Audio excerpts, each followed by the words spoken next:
Hello friends, आपका स्वागत है हमारे YouTube channel GK and GS study zone में। आज हम आपके सामने उपस्थित हुए एक नया टॉपिक लेकर के जो बौद्ध धर्म का चर्चा करेंगे हम लोग। आइए उस टॉपिक को शुरू करते हैं। तो सबसे पहले देखते हैं कि बौद्ध धर्म का जो संस्थापक है गौतम बुद्ध है।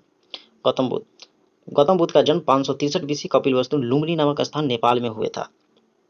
गौतम बुद्ध की माता की नाम महामाया थी और गौतम बुद्ध के जो माता थी, गौतम बुद्ध के जन्म के 7वें दिन ही उनकी माता की मृत्यु हो गई थी और उनका पिता शुद्धोधन थे जो शाक्य गण के मुखिया थे।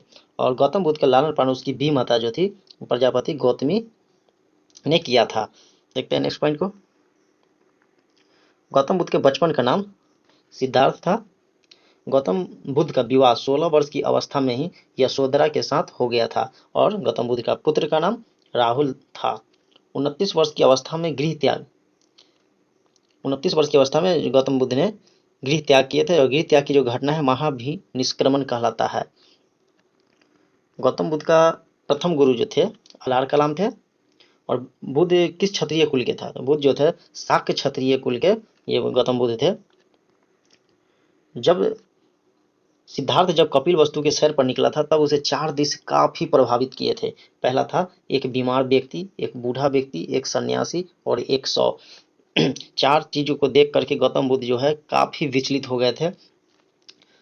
नेक्स्ट पॉइंट देखते हैं। 6 वर्ष की कठिन तपस्या के बाद 35 वर्ष की आयु में बैसाखी पूर्णिमा की रात निरंजना यानी फल्गु नदी के किनारे पीपल वृक्ष के नीचे गौतम बुद्ध को ज्ञान की प्राप्ति हुई थी। जब गौतम बुद्ध को ज्ञान की प्राप्ति हुई थी उस समय गौतम बुद्ध की उम्र जो थी 35 वर्ष थी और बैसाख की पूर्णिमा की रात थी और फल्गु नदी के किनारे जो पीपल वृक्ष के नीचे वो बैठे थे तो उनको ज्ञान की प्राप्ति हुए थे। पूरे 6 वर्ष की तपस्या के बाद हुए थे उनकी ज्ञान की प्राप्ति। देखते हैं नेक्स्ट पॉइंट को।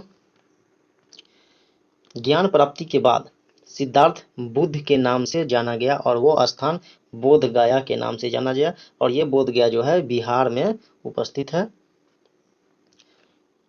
नेक्स्ट पॉइंट देखते हैं। बुद्ध ने अपना प्रथम उपदेश सारनाथ में दिए थे, ऋषिपट्टनम में है। बुद्ध का प्रथम उपदेश धर्म चक्र प्रवर्तन कहलाता है। बुद्ध ने अपना प्रथम उपदेश जो सारनाथ में दिए थे वो प्रथम उपदेश धर्म चक्र प्रवर्तन कहलाता है। बौद्ध धर्म ग्रहण करने वाली प्रथम महिला जो थी गौतमी थी।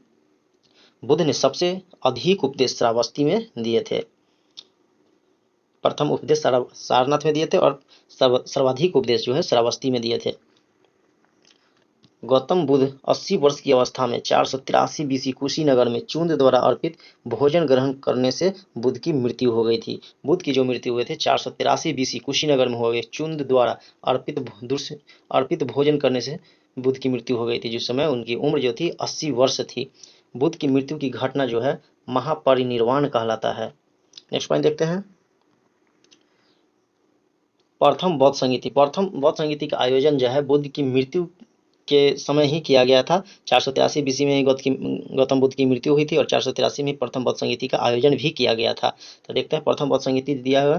प्रथम बौद्ध संगीति का समय 483 बीसी है और स्थान जो है ये राजगृह में इनका आयोजन किया गया था। प्रथम बौद्ध संगीति का आयोजन राजगृह और उस समय वहाँ के अध्यक्ष जो थे महाकश्यप उपाली थे और प्रथम बौद्ध संगीति के समय शासनकाल चल रहा था,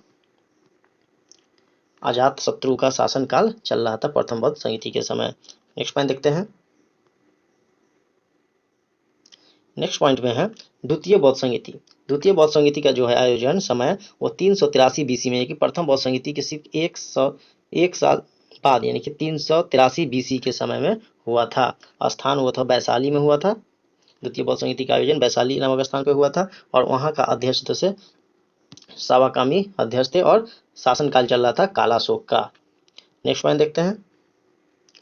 नेक्स्ट पॉइंट है तृतीय बौद्ध संगीति। तृतीय बौद्ध संगीति का आयोजन किया गया था 255 बीसी में। तृतीय बौद्ध संगीति का आयोजन किया गया था और ये आयोजन किया गया था पाटलिपुत्र नामक स्थान पर किया गया था तृतीय बौद्ध संगीति का आयोजन। और उस समय अध्यक्ष मोगलीपुत्र तीसरा को बनाया गया था और शासनकाल जो चल रहा था उसे तृतीय बौद्ध संगीति के समय शासनकाल अशोक का चल रहा था। देखते हैं नेक्स्ट पॉइंट। नेक्स्ट पॉइंट है चतुर्थ बौद्ध संगीति। चतुर्थ बौद्ध संगीति जो है का समय पहला शताब्दी के समय में चतुर्थ बौद्ध संगीति का आयोजन किया गया था और यह इसका स्थान चतुर्थ बौद्ध संगीति का स्थान कुंडलवन जो कश्मीर में स्थित है।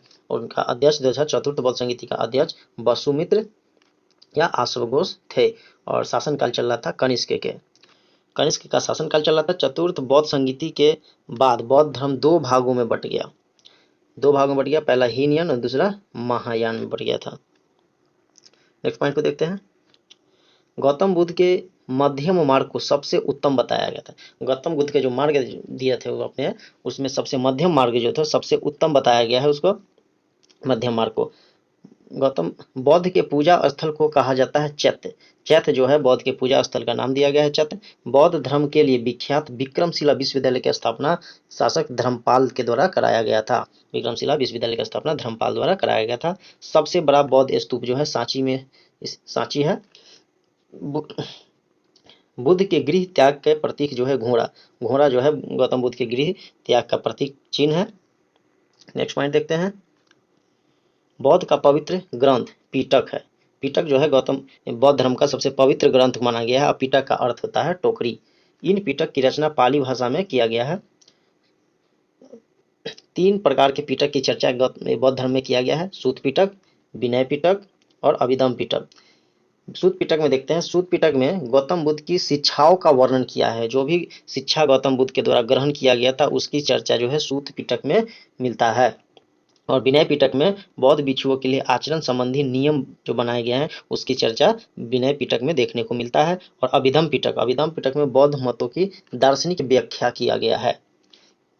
इस प्रकार तीनों पिटक मिलकर त्रिपिटक कहलाता है। सूत पिटक, विनय पिटक और अभिधम पिटक तीनों पिटक मिलकर के त्रिपिटक कहलाता है। देखते हैं नेक्स्ट पॉइंट को। नेक्स्ट पॉइंट है बौद्ध धर्म के त्रिरत्न।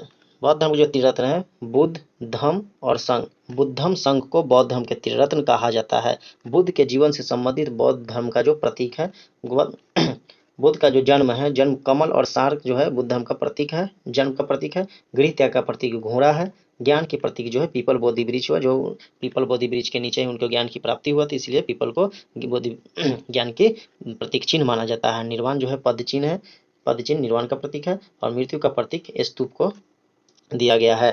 देखते हैं नेक्स्ट पॉइंट को। नेक्स्ट पॉइंट में है बौद्ध धर्म के पुनर्जन्म की मान्यता है। बौद्ध जन्म में है पुनर्जन्म की बात को कही गई है। देखते हैं बौद्ध धर्म में पुनर्जन्म की मान्यता थी। बौद्ध की सबसे पवित्र त्योहार बैसाखी पूर्णिमा है जिसे बुद्ध पूर्णिमा के नाम से भी जाना जाता है। इसी दिन बुद्ध का जन्म, ज्ञान की प्राप्ति और मृत्यु, महापरिनिर्वाण प्राप्त हुई थी। इसी के साथ हमारे बौद्ध धर्म का जो भी इम्पोर्टेंट फैक्ट था वो यहाँ पे हमने कवर किया। तो मैं आशा करता हूँ कि हमारा वीडियो आपको अच्छा लगा होगा। अगर अच्छा लगे तो लाइक करें, शेयर करें, कमेंट करें। अगर आप हमारे चैनल पर नए हैं तो चैनल को सब्सक्राइब करें, साथ ही बेल आइकन को दबा दें ताकि आगे आने वाली वीडियो का नोटिफिकेशन आपको मिलता रहे। Thank you so much.